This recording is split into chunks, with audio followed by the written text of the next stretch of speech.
ano sa tingin niyo ang ginagawa niyong dalawa? Yung anak mo, dinidemonyo ang utak ng anak ko. Hay! Kung meron man ditong kampo ng kadiliman, ikaw yon. Eh bakit kasi kami nadami ni Crystal sa awayan ninyo? Ako ang magulang, ako ang masusunod. Nasa tamang edad na po ako. Kaya ko nang magdesisyon para sa sarili ko. Ako ang magulang. Ako ang masusunod. Ano plano mo? Danan tayo. Sigurado ka ba dyan? Oo.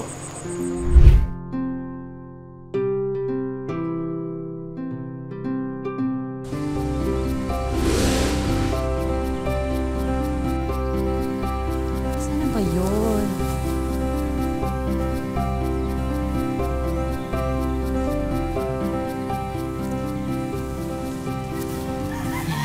Ganyan. Mamulaklak pa kayo, ha? Para maraming mabentang bulaklak si nanay sa shop. Hindi na siya aburido. Tulungan niyo ako, ha?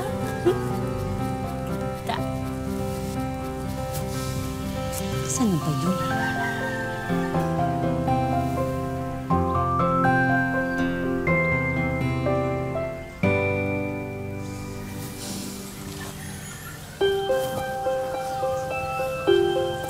Sino ako? Sino ako? Si Berto? Sinong Berto? Berto pala, ah. Joke lang, di ko naman mabiro. Nag-intay mo kasi ako eh. Ba't ba ang tagal-tagal mo? Eh, ang daming inutos sa akin ng mama sa flower shop namin, eh. Kung di ko naman yung susundin, mas mabuti pang lamunin lang ako ng lupa. Alam mo yung nanay mo, wala naman pinagkaiba yan sa nanay ko eh. Talo pa nila yung tirik na araw sa mga init ng ulo nila. Ganda. Ganda mo talaga. Parang mga bulaklak dito sa flower shop.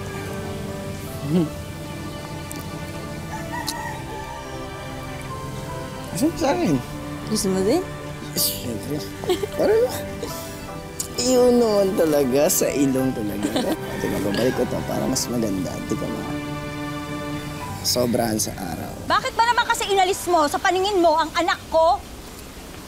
Ang sabi mo sa akin, madam, bantayan ko yung mga paso. Di mo naman sinabi sa akin na pati pala anak mo babantayan ko. Ate, sumasagot ka pa talaga. Kasalanan mo to eh. Malamang doon ang kasama nun, yung jowa na naman niya. Naku, madam, delikado. Baka ibang flower yung mapitas. Ano ba kung walang yamo? Krista!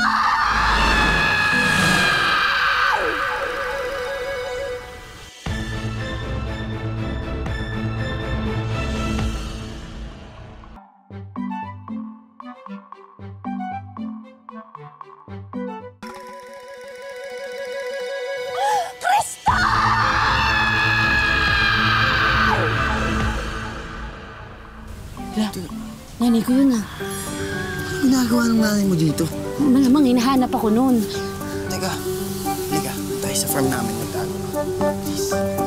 Please natin.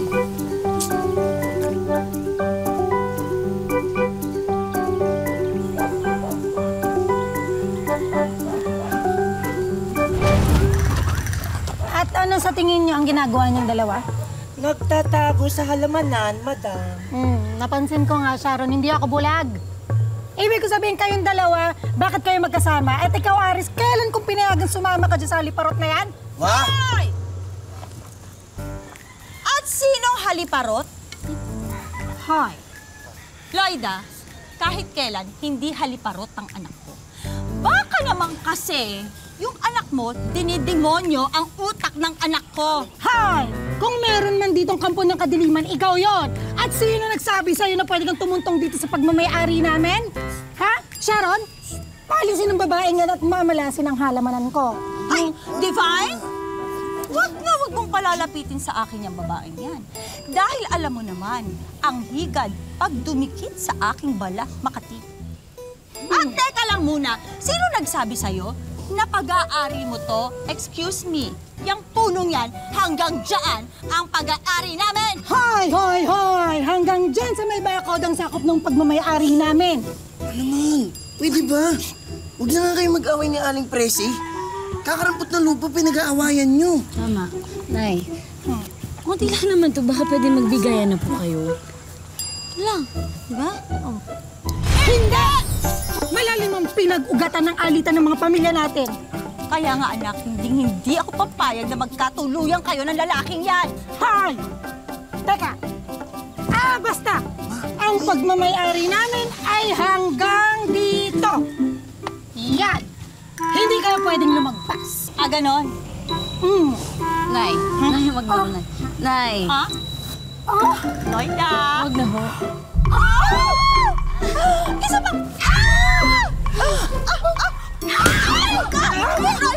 Ginawa mo ba? Nay, okay ka na? Sakit, Lord, no!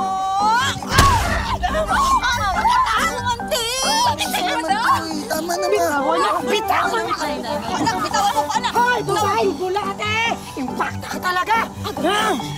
Madaan ka talaga!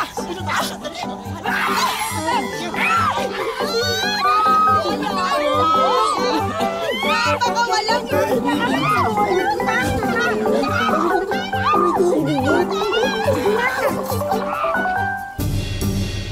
Alam mo na ang lupa ang dahilan kung ba't nawalan ka ng tatay. Aray, tandaan naman. Sumama siya sa ibang babae sa abroad. Paano nadama yung kagawan ng lupa kung bakit niya tayo iniwan? Sige nga.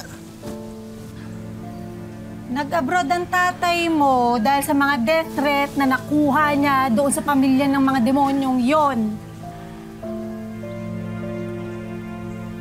Siya makauwi dito. Kaya siya nag-asawa ng iba sa malayo.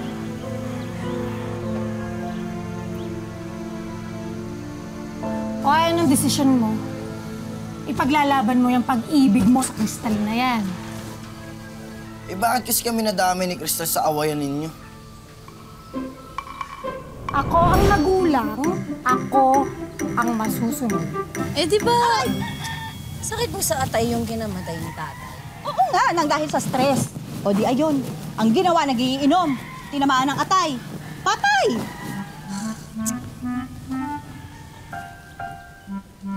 Basta, hindi mo maiintindihan ang mga bagay-bagay dahil bata ka pa nung nangyari yon. Ay, nasa tamang edad na po ako. Kaya ko nang magdesisyon para sa sarili ko. Hindi ako makapapayag na mabahira ng apelido nila ang pangalan natin. Ako ang magulang. Ako ang masusunod. Bakit nandito ka na naman?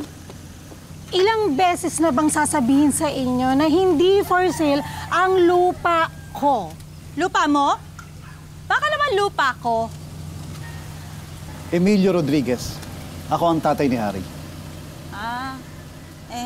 Sir, kahit na mag-reunion pa po kayo ng buong angkan nyo rito, hindi ho for sale yung lupa. Bakit bang kulit-kulit nyo? Makulit pa po kayo dito kay Loida eh. You don't understand.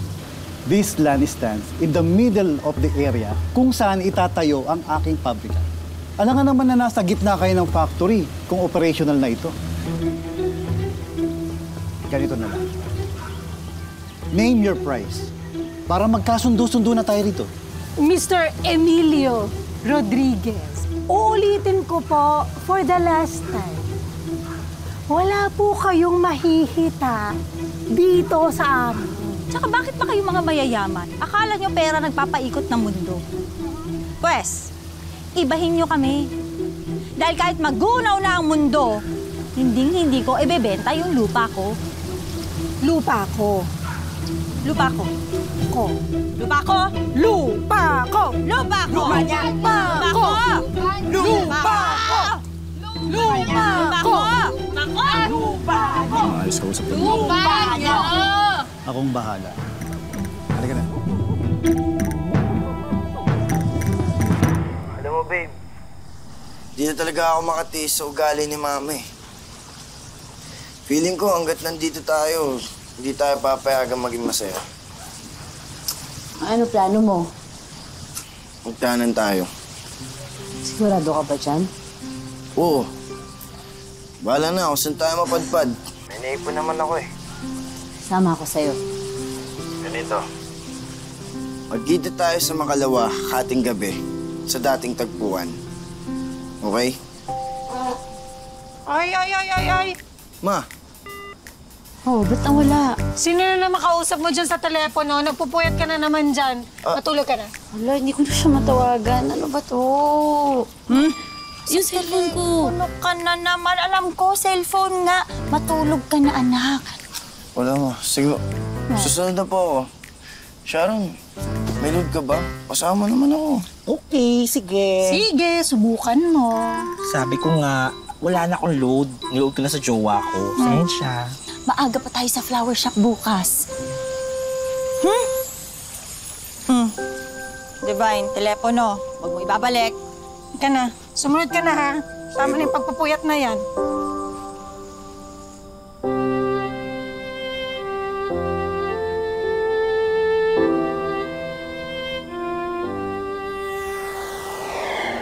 O sige, busan nyo. Sunugin nyo lahat to. Pati yung isang bahay doon, idamay ninyo ha. Kung ayaw nilang umalis, gagawa tayo ng paraan para sila ang umalis. Bilisan nyo! Bilisan nyo!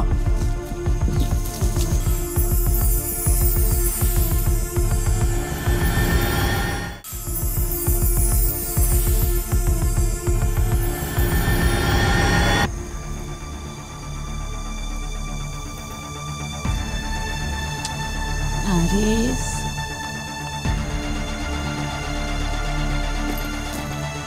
Sino ba yun? Hoy! Hoy! Ano yan? Ano ginagawa nyo? Dad, sino naman to? sa byuda. Magsasalita yan. Gasolina yan ah! Oh, unahin nyo na iligpit to! Mahirap na may witness. Sige na!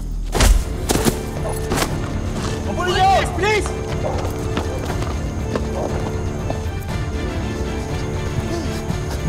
Ano nangyari sa'yo? Halika na, umalis na tayo dito. Babe! Halika na! Huwag mo na yan! Dali mo eh! Akala mo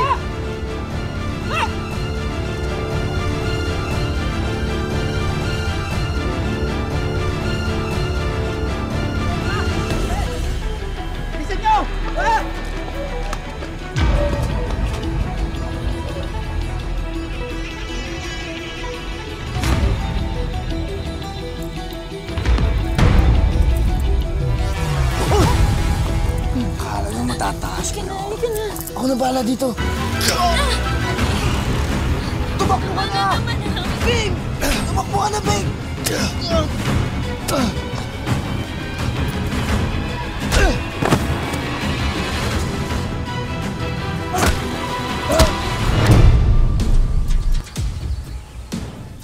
Sir, sandali lang ho, sir. Sandali lang ho, sir. Dahil lang ako, misis. Di nyo rin mo makikilala ang mukha. Ito yung ginamit na pagpatay. Durugo ang mukha. Sir, may balat ho sa bandang pigi yung anak ko. Tatapos nung hindi ko nakita pero sigurado ako meron.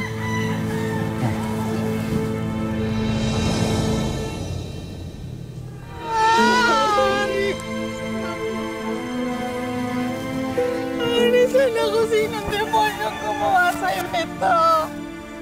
Ari! Wala pa po kaming lead sa ngayon. Pero tinitignan po naming anggulo na posibleng tinatambayan po ng adik yung taniman nyo. Posibleng napagdiskitahan po ang anak ninyo.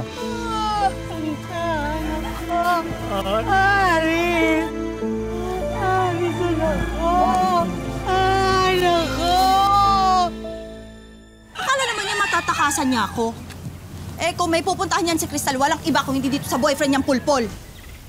Sinong namatay? Loida? Wala akong gano'n makipag-away sa'yo ngayon, Press. Hindi. Ano nangyari kay Aris? Loida, nawawala kasi si Crystal. Nawawala yung anak ko. Tapos, kung may nangyari kay Aris, hindi kaya... Hala! Hala! Ay, Diyos ko! Hindi na ba kaya ang anak ko? Teka lang! Crystal! Sir!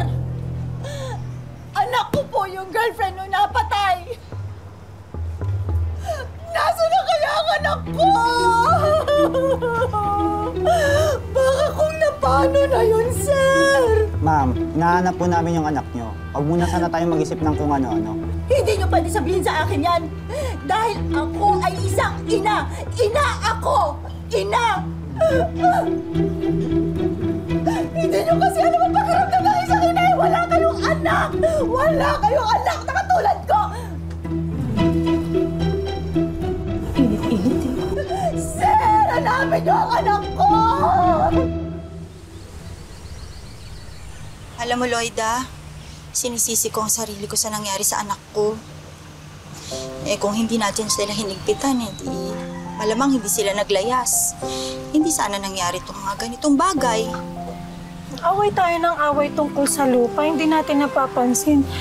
Sila dapat ang iniingatan talaga natin. Dahil sila lang naman talaga ang totoo meron tayo eh.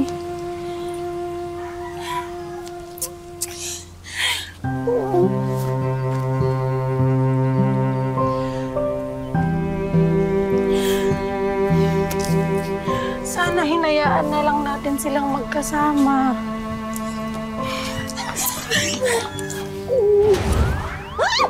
Ay! Anak! Crystal! Naku! Ano ka ba naman? Saan ka nanggaling? Naku! Ay, Diyos ko. Bakit ho nakaburo si Aris dito? Crystal, wala na si Aris. Anak, patay na si Aris, anak. Tay, bakit ako nakaburol? Ma! Ma! Alam! Loida! Loida! Loida! Tumakbo ka na! King! Tumakbo ka na, Peg!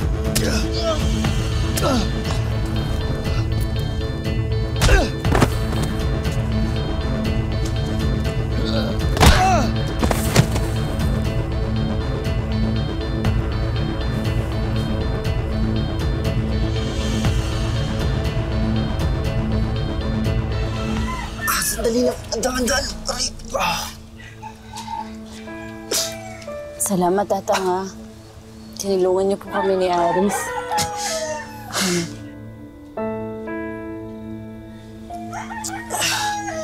Kailangan natin balaan ng pamilya natin, Crystal. Halang ang kaluluwa ng mga taong gustong gumagaw ng lupa natin. Kaya ako nasa kapahamakan din ng buhay ni Mama at ng nanay mo.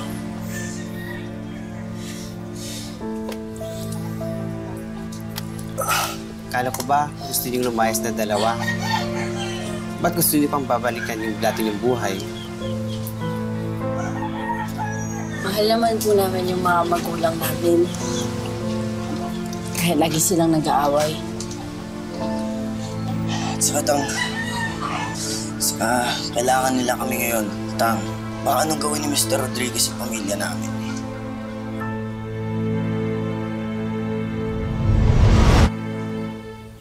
Nay, ganito po kasi yun. Kinilangan namin magtago ni Crystal dahil nanganib yung buhay namin. Nakita ko kasi sina Mr. Rodriguez, gusto nilang sunugin ang mga bahay natin. Kaya binalak nila akong patahimikin. Yun yung katotohanan. Mga demonyo talaga yung mga yan. Alam nyo, kahit ako handang-handa na makipaggera sa mga yan. Kaya lang, bago ang lahat, Loida, kung buhay si Aris, sino tong binurol mo? Oo, Nay. Pasensya na po. Ay! Kaso po ito na mistaken identity. Siya po ang kapatid na nakaburol. Magandang hapon po. Sabi niyo raw ho may balat sa kanang pigi ang bangkay? Meron nga, yung anak ko. Nay, sa kalimuhay sa akin, diba? Ay, ba? Oo nga po, kaliwa. Ay, kung ganun po, kapatid ko nga ho ito. Matagal na po kasi nagpalaboy-laboy ang kapatid ko mula nung mapabarkada. Iuwi ko na ho siya. Okay po, sige po. Sige po, sige po. Ingat po kayo. Salamat po. Ingat po sa biyahe. Nay, picture ko pa madala. Ay, oo. Buhay pa yung anak ko. At yung mga natin doon, iayos nyo lang mabuti, ha? Opo. Saka yung mga manok natin doon, ha? Sige tayo, ha? Pakiayos nyo na lang, ha? Allowance? Puro ka allowance. Puro ka gastos. Magkano lang ni Magandang araw ho. Mr. Emilio Rodriguez? Mr. Harry Rodriguez? Yes, anong problema? Bakit? Iniimbitahan ho namin kayo sa presinto. Ano? Presinto? Tungkol ito sa mga kasong isinampa sa inyo. Hinggil sa mga lupaing kinangkam ninyo at tangkang pagpatay sa anak na may-ari ng lupa. What are you talking about? Let me see that!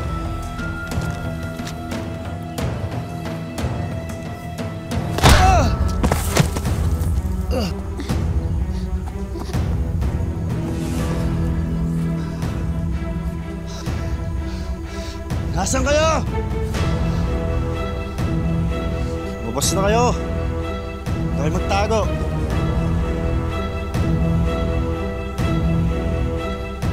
Hoy! Tinitingin mo ha? Wala ho! Ano? Wala ho! Wala ho! Dad, hindi ko sinasadya pumatay, Dad. Dad, hindi ko sinasadya pumatay.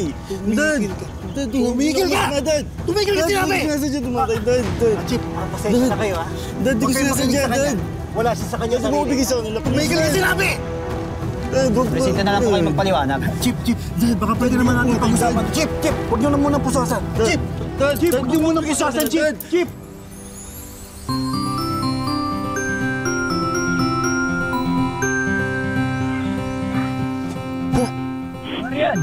Ako? Mark. Carla.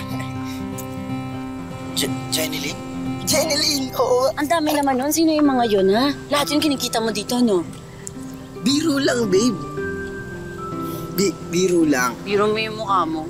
Ano, pag ikaw yung magbibiro, pwede. Pag ako, hindi. Ganun ba yun? Biro lang. Joke nga. Babe, joke nga.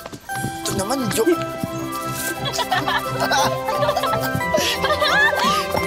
Tatakbo kung saan-saan. Baka mahigat kayo. Oy, narinig ko yon. Walang higad sa lugar na ito. Baka dun sa kabilang parte meron.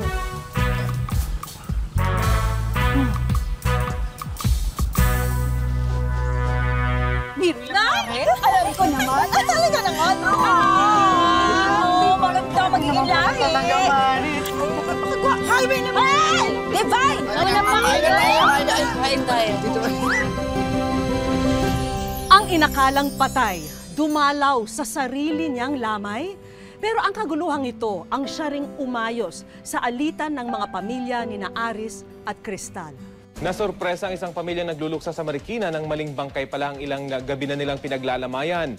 Buhay pa pala kasi ang nawawalan nilang kaanak at dumalaw pa mismo sa burol. Pero itong pangyayari sa buhay nyo, naging blessing pa pala para sa mga pamilya nyo. Paano to nangyari? Yung burol na po yun, ma'am. Yun na po yung parang dati magulong pamilya na laging nagtatalo, laging nag-aaway. Pero yun that time na nagkaroon ng ganun, ma'am, parang na-miss pala nila ako. Saka yung patay ma'am na yun, naipalibing po namin ng maayos. Naku, ang ganda naman pakinggan ng kwento nyo.